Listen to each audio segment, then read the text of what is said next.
All right. Well, welcome and thank you so much for joining me today for this 15-minute franchisee interview. So I'm very excited to speak with you today. Let's get started. And why don't you go ahead and introduce yourself, where you're located, the number of territories you own, and when you became an owner. Sure. So, hello, my name is Paul Blom. My husband Bob and I own franchise number three. We are in Bloomington, Minnesota, the Twin Cities. We have one territory, um, which is again franchise territory number three. We started in 2001. Oh, how exciting. Congratulations. And talk to us a little bit about your background, Paul, prior to becoming a franchise owner. Sure. Immediately prior to becoming a franchise owner, I was working in the IT industry. IT consulting. I was in management, managing IT programmers, working at regional sites. Prior to that, I was in operations management for a temporary staffing company. So similarly, had administrative employees who were on site at other businesses as temporary employees. And so a lot of that actually translates pretty well into home care Mhm. from the perspective of employee uh, uh, experience. Because now, as a home care operator, I have employees who are fully my employees, but they don't work in the office every day, right? They go to Mrs. Smith's house or Mr. Jones's house, Mhm. and so they're kind of remote, just like my consultants and my temporary staff were. Nice.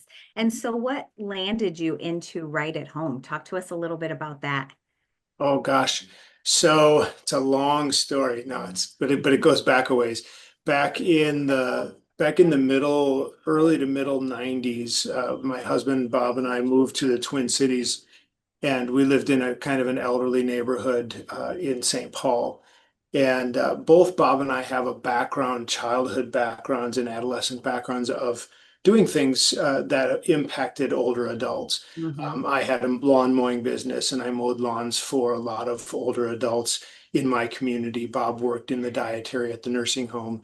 And so when we moved into this older neighborhood in St. Paul, we quickly became the neighborhood grandsons. And so we were doing a lot of things for our elderly neighbors. Hmm. And Bob's mom is a retired nurse, and she moved to the Twin Cities after she married her second husband and had retired from nursing, but still wanted to do something. And she saw an ad for a small company in the Twin Cities called Seniors Choice at Home, which was doing companionship and homemaking services for older adults. And she just kept saying to us, "You guys should do this. This is like so right up your alley." And Hmm. so when Y2K came and went, and the world didn't end, um, I decided it was time to think about what comes next. And but I wasn't sure that I had the guts to start this Hmm. home care business that my mother-in-law had been telling me about. And so I started to, there wasn't Google back then. I guess it was Yahoo back in Hmm. 2000. And so I Yahooed franchises because I thought, well, maybe I'll buy a franchise of, Caribou Coffee or, something, whatever, because we have this idea of what franchises are, about. And lo and behold, the top two hottest franchises at that moment were Home Instead and Right at Home. And so I remember calling Bob and saying, "Are you sitting down? Because there's a franchise of exactly what we want to do." And Wow. yeah, so I reached out to both of them, and the response that I got, quite frankly, from Home Instead was, "How much money do you have?" Right? Here's a financial form to fill out. And the response that I got from Alan Hager at Right at Home was, "When can we talk?" So Alan and I got on the phone that night and chatted, and pretty soon Bob and I drove down to Omaha and met with the very small team at the Omaha office, and just quickly decided that this was a group of people that um, we felt in alignment with their Hmm. mission and their vision and their values. And so we drove home and read the franchise disclosure document for word, right, from front to Hmm. back. And we got home and said, "This is what we're going to do." And we called them up and said, "Let's go forward." Nice. So, Yeah. And here we are today, and and we're here we are very, today. very I think we're going fortunate. to like it. Yeah, yeah. And well, and that's a neat story and really, to be able to talk to the founder and really feel that relationship and connection. That's wonderful to hear. And I know you've been in business a good while and the days typical day shifts, right? Every day is a different type of day. But if you could sort of just hone in on what a typical day looks like for you and sort of walk us through what that process looks like for you. Yeah, gosh, you're right. There really is no typical day. Um, but you have the proactive parts of the day and you have the reactive parts of the day, right? Mhm. You always have the potential of the things that you planned on doing, being Mhm. railroaded by the things that happen, right? The reality of this business is it's all people. Mhm. I don't have I don't have anything that I make and sell. Mhm. I don't have anything that I buy from China and sell. I have employees, Mhm. coworkers, and they all have families and they have stuff that happens in life like we all do. And I Mhm. have clients and they have families and they have stuff that happens in life just Mhm. like we all do. And Mhm. so I plan on going to this networking meeting and making these, marketing calls. And I get the phone call in the morning that somebody's coming home from the hospital and we need to re-establish services. So everything else gets dropped, right? Because you have to react Mhm. to that situation. The things that you do get to do proactively, right? The things that you plan on doing are those activities like getting out to a networking meeting, going to a conference, taking care of those kinds of proactive things, Mhm. making birthday calls to caregivers and clients to wish them a happy birthday, um, and spending time, intentionally engaging staff. Mhm. Because, like I mentioned in the beginning, right, our caregivers, they don't come to the office Mhm. Mhm. once in a while. But so we do a lot of things. I spend a lot of time figuring out ways to proactively engage the caregiving staff in particular Mhm. to make sure that they feel a connection to us that's as strong as the connection to the clients that they serve. Mhm. That's wonderful. So really just hearing you and being so centric to your caregivers because without your caregivers, you really don't have a business. And I That's love right. how you're, extending yourself to be that connection to them on a daily basis as part of your routine, it sounds like. So that's wonderful. And we are in such a relational business, as you know, and it's whether you're out networking in your community or networking with your staff.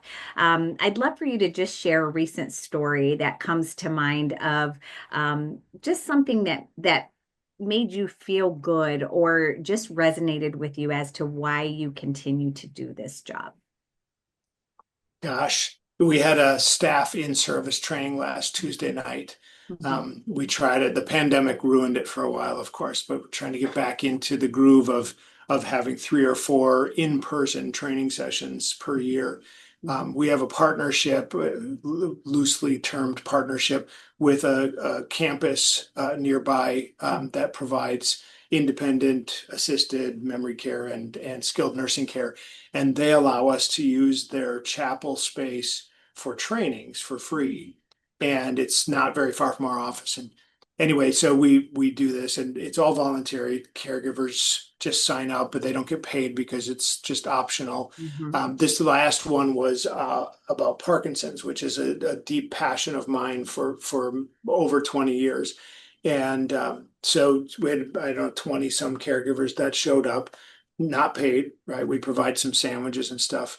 Um, but we when we first get started, we have everybody go around and talk briefly about, what's their name, how long have they been with Right at Home, and maybe a caregiving story or whatever. Mhm. Um, and I was so struck in that moment by the number of caregivers that when they introduced themselves were able to say, I've been with Right at Home for 17 years.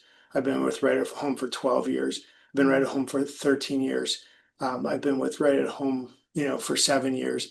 And then a caregiver saying, well, I'm a newbie. I've only been with Right at Home for 3 years, and it was so just rewarding Mm, to realize that we've created an environment where caregivers, they just stick with us for a long mhm, time. And mhm, in that same evening, a caregiver that made a comment about how much she appreciated the ability to get together with other caregivers, that we provide those mhm, opportunities to meet other right at home caregivers, mm, because they do easily feel like, oh, it's just me, right? mhm, It's just me out here taking care of Mrs. Smith and Mr. Jones and whatever. And so having that ability to connect and to share stories about clients mm. um, is just super meaningful. Yeah, yeah, that's wonderful. Thank you. And, in thinking about the support structure that Right at Home provides, what part would you say has been the most valuable to you? Oh gosh.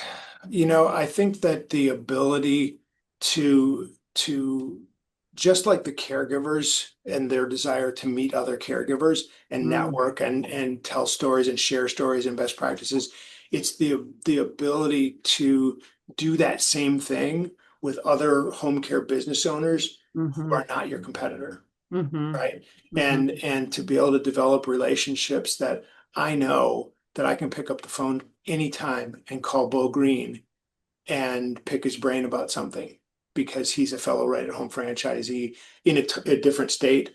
I have right at home franchisees here locally. So the ability to kind of network and connect with folks, home improvement is just an amazing experience to be able to do that same thing and talk to other folks.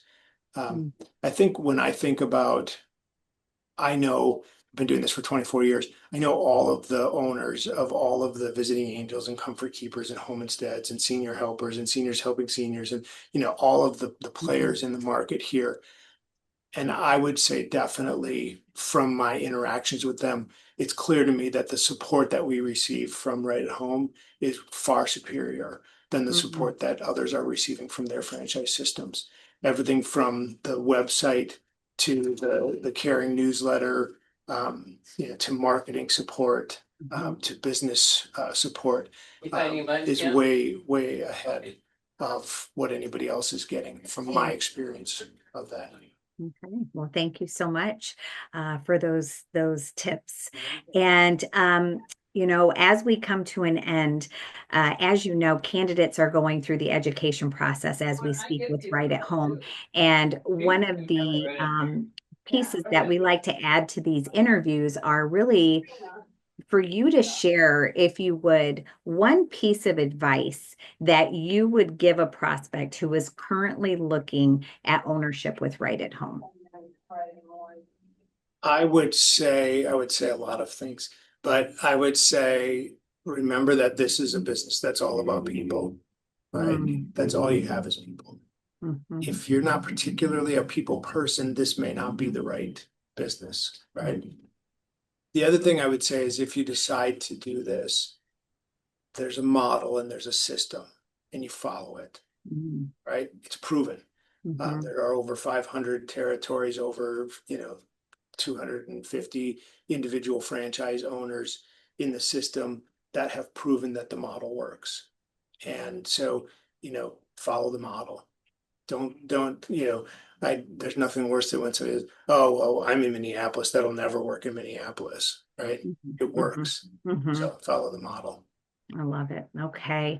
Well, congratulations on territory number three. You have been a success, and your commitment to really your relationships, your community, really just the culture you've created, it sounds like, in your office and with your caregivers and staff, just really top notch. And congratulations to you for building that.